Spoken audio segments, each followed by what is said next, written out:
Primero que nada, quiero darte la bienvenida a este canal de YouTube dedicado a la enseñanza de medicina de una forma muy sencilla.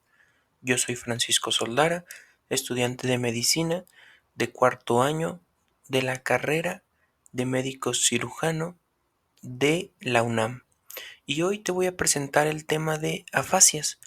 Te explicaré cómo se define, cuál es su clasificación, cuál es su localización, la localización de la lesión que va a producir los diferentes tipos de afasias y cuáles son las principales características de cada una.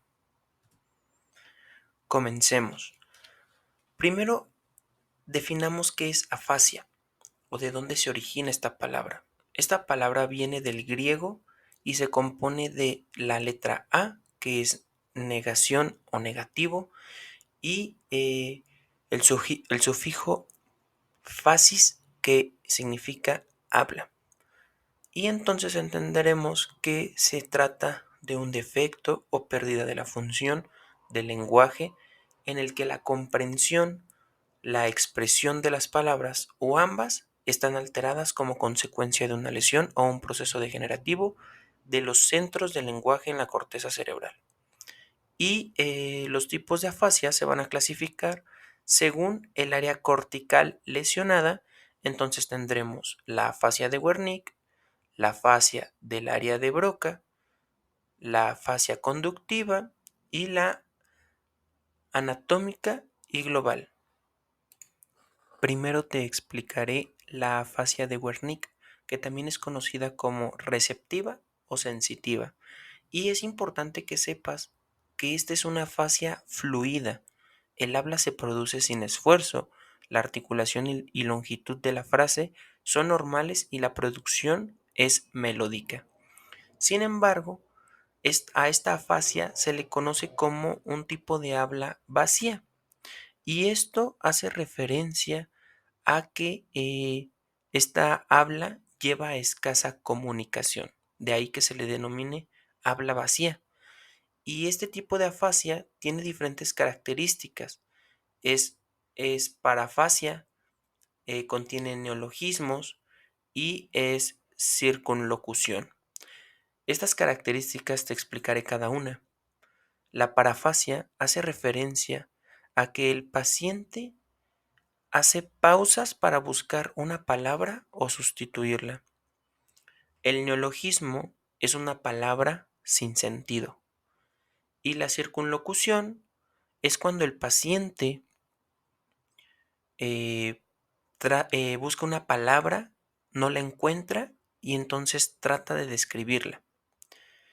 Entonces, en este tipo de afasia, tenemos que la lesión se encuentra en las áreas 22 y 39 de Brodmann.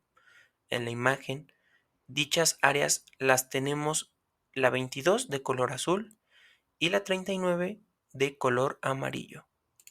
Como dato interesante, a esta área de Wernicke se le denomina así debido a que fue el neurólogo alemán Karl Wernicke quien en 1874 la describió, y comprende pues el área 22 de Brodmann, eh, la cual se encuentra localizada en la parte posterior del giro temporal superior, y esta es relacionada con la comprensión del lenguaje oral, mientras que el área 39 se encuentra en el giro angular, la cual se vincula con la comprensión del lenguaje escrito.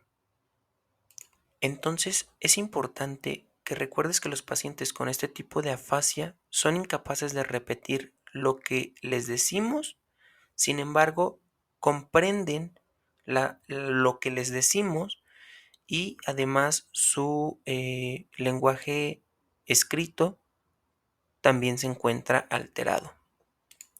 Y su comprensión auditiva pues también se encuentra alterada. Pasando a la afasia expresiva o también llamada motora o de Broca, esta se caracteriza por una alteración de la capacidad para formar palabras y expresarse, por lo que es una afasia no fluida. a diferencia de la anterior que te expliqué, que fue la afasia de Wernicke. En esta hay dificultad para iniciar el habla, con una producción de lenguaje disminuida y difícil.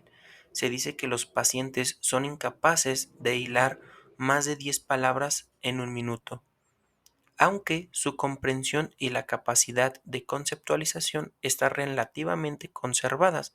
Esto quiere decir que el paciente nos entiende cuando le hablamos, sin embargo, pues no puede él comunicarse con nosotros. Y bueno, en este tipo de afasia, el paciente omite palabras como un lenguaje telegráfico y la producción del habla es amelódica y disrítmica o también denominada disprosodia. En esta afasia, el paciente utiliza gestos, movimientos corporales y gesticulaciones con la mano, esto para ayudar a la producción del habla. Y entonces podemos decir que el paciente no puede repetir lo que se le dice y son comunes las parafasias. La lesión afecta el giro frontal inferior, que corresponde a las áreas 44 y 45 de Brodmann, que se encuentran en la imagen de color como moradito o guinda y de color rojo la 45.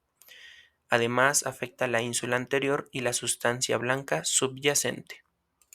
¿Y qué es lo que sucede en estas áreas fisiológicamente o por qué son de suma relevancia?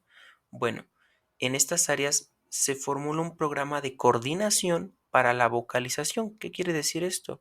Bueno, pues se transmite de la corteza motora a la cara, la lengua, las cuerdas bucales, los músculos de la laringe, faringe y boca, entre otras estructuras, para la ejecución del habla, permitiendo así la entonación, el ritmo y las variaciones rápidas de intensidad en los sonidos sucesivos para la articulación de las palabras. Básicamente nos permite el poder realizar el hablar. En este punto también me interesa que sepas que el área de Broca recibe aferencias del área de Wernicke, esto a través del fascículo arqueado.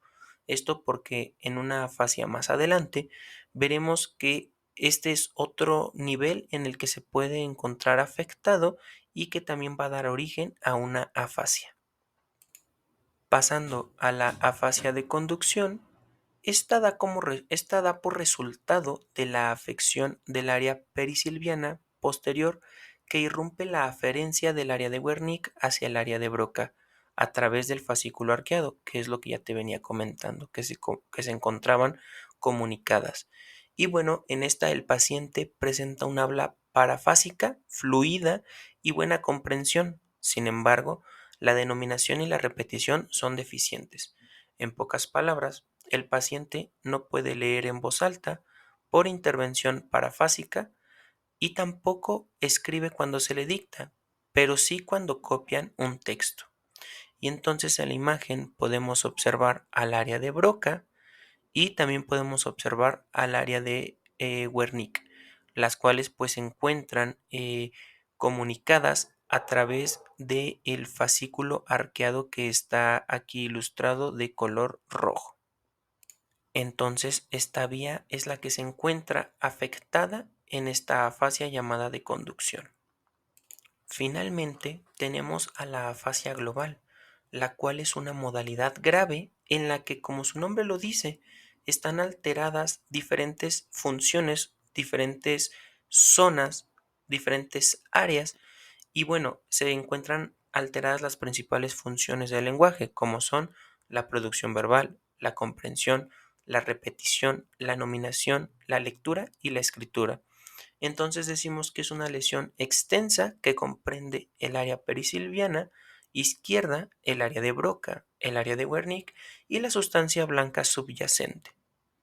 Finalmente, y hasta para cuestiones de examen, te presento esta tabla que nos es útil para hacer diagnóstico diferencial de las distintas afasias, en donde se evalúa si el paciente es capaz de repetir palabras que le pedimos que repita, la fluidez con la que habla y si puede comprender lo que nosotros le decimos. Entonces, súper resumen, en la afasia de Broca, La comprensión auditiva del paciente se encuentra conservada, por lo que sí no se entiende lo que le decimos. Sin embargo, su habla se va a encontrar disminuida, no va a poderse comunicar él con nosotros. En la afasia de Wernicke, la comprensión auditiva se va a encontrar alterada. Sin embargo, su habla va a ser fluida, recuerda eso. En la afasia conductiva se encuentra alterada la repetición, no va a poder repetir cosas que le pidamos que repita. Su habla va a estar conservada en cuanto a fluidez y su comprensión auditiva también se va a encontrar conservada. En la afasia global, la capacidad de repetición se va a encontrar alterada, la fluidez del habla disminuida y su comprensión auditiva se va a encontrar alterada. Finalmente, te presento de los diferentes diferenciales que debes de evaluar cuando tengas a un paciente con una posible afasia. Y tenemos al mutismo, el cual es un estado involuntario en el cual el paciente no intenta iniciar el habla.